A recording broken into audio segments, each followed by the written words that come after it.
Hey everyone! If your laptop speakers are crackling, don't worry, this problem is common and can be fixed with a few adjustments. And here's how you can solve it. First, you need to make sure that your speakers aren't covered by dust or debris.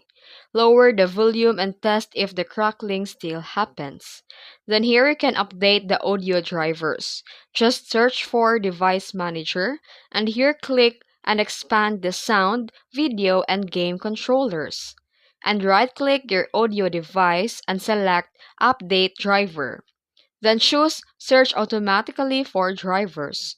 And to disable audio enhancement, right-click the speaker icon on taskbar and choose Sound Settings, and scroll down and click More Sound Settings. Select your output device and click Properties, then go to Enhancement tab.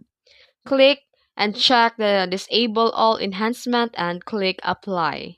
And in the same Properties window, go to Advanced tab and try lowering the simple rate and click Apply and test again.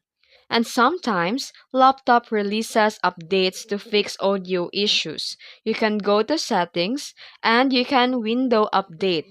You can install all pending updates and check if your laptop official support site of your audio driver updates for it and plug in your headphones or external speakers. And if the crackling disappears, it may be hardware issue with built-in speakers. And that's how you fix a crackling speakers on your laptop. If you found this video helpful, don't forget to like and subscribe for more tutorials. Thanks for watching.